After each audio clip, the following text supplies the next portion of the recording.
Marti. Hi. Really, QPR didn't have a bad game. It's just that only 2 shots on target. I know I picked the post as well, but perhaps creating, scoring that goal was the main problem, wasn't it?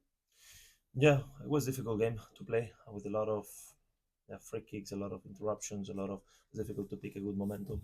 But we definitely need to look at ourselves and make sure that we attack better against a team that was, as probably we expected, very physical, very strong on duels. And it was difficult for us to build this continue. I think that we started the game pretty well, quite active, especially on the right side with Kieran, with Smithy. But we lack a little bit this end product, and that's something that we can look at it in a game that actually was not, in my opinion, a lot of goal chances for any side. Marti, why do you think the performance sort of dipped as the game went on? It felt like Wednesday really grew into it. Yeah, I think that probably I think we started the game quite well, but as I said, we didn't create enough chances to put real pressure. It's true we got this Samfield situation in the first half. Then they got this corner kick situation with the centre half having like a double chance with a good save from Paul. But then in the second half, actually, yeah, we had a lot of expectations about the bench impact in a difficult game to jump in.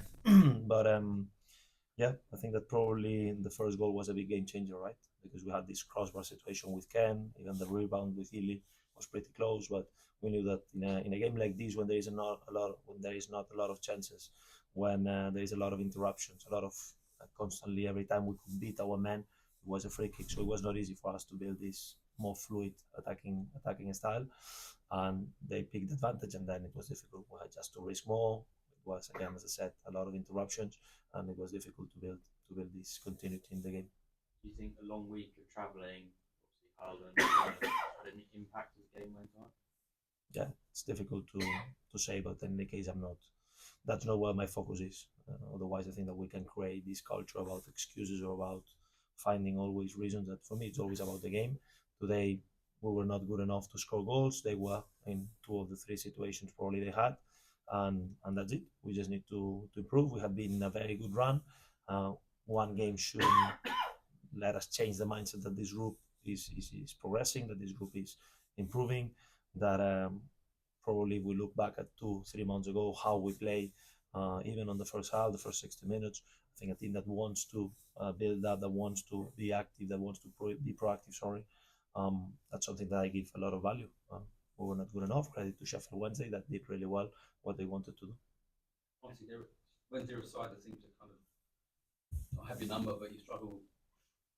If you played these, you more problems than many other teams.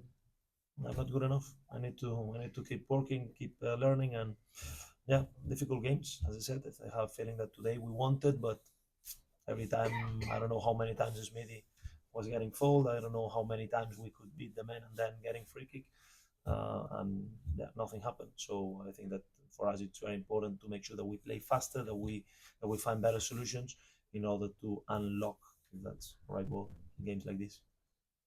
Good news about Ilias's contract though. That's your boost if I know the future. Yeah, great news. Great news for the club, great news for the team, great news for me as a manager, because you know how much I rate him.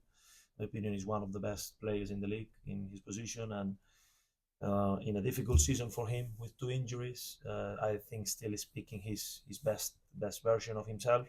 But I'm sure that he's going to be a very important player for us, not only the rest of the season but in the future. So I think it's definitely great news for the club, because he's an amazing guy. He loves the club, and it's a very good news. The pace has been quite strong this season, but maybe the delivery wasn't. Ronnie got a fantastic chance. I think that we create pressure as well at the end. Yeah, some games goes better than others, but I think that the team is consistently creating chances, which is something that you remember 1 year ago. There is definitely progress there. Today it was not our best game in that sense, but we're gonna keep working. Marti, we go that Sheffield United have an interest in Jimmy Dunne. Firstly, if the club received anything on that front, and what would your reaction be to that interest? No, I don't hear anything from the club perspective about it. Jimmy for me is a very important player. I know that he loves to be in QPR, that he loves the club, he loves and we love him. So we'll see what happens, but he's a very important player for us. Is it a danger though that the longer he doesn't go without contract being signed, coming for him? That's a question that you need to ask probably this year. Are you happy with how January's gone so far? I think it was very important that Ronnie came in the situation that we had with the centre halves. It's true that Liam and Cook today were in the bench, which is fantastic news that they are ready to compete. Perhaps earlier than what we could expect, but I think that Ronnie showing that is a quality addition. You feel like you need similar depth in other positions? Well, it was something that we discuss all the time with the club. I said many times, you know, that I will not repeat. There are areas in the club that I think that we can keep working, and yeah, as always, as all the teams in the world, we analyze all the situation in the market, and I think that it's important to give a lot of credit to these guys and to believe on the growth of these guys. Now, it's much easier to, and I understand you, but to make this question after the defeat than not after fantastic run we had until Wednesday. So yeah, we're gonna analyze all the situations in the market these last few days, and only in case there is something that really I feel that can really help the team, we will try to improve. So you feel quite comfortable with this squad when the window finishes? You know how I think? I think that always my players are the best in the world. My work is to make sure that they develop as I think they are doing, and that's where my focus is. Marti, there was a lot of discussion at the end of the referee. Is there any particular issue you have with him and his sort of role today in the game? No, not discussion. No, we had just a talk about one situation, but all good. I respect a lot of referees, and they have a very tough job every weekend, everywhere. Do you have any idea what the fracas? There was some pushing and shoving that went on. Was there any incident there? At the end, Final whistle. Yeah, just between the two sets of players. It was broken up quite quickly. I didn't see, and no one told me, so I can imagine that that's the heat of the game. Okay. Thank you. Thanks, guys.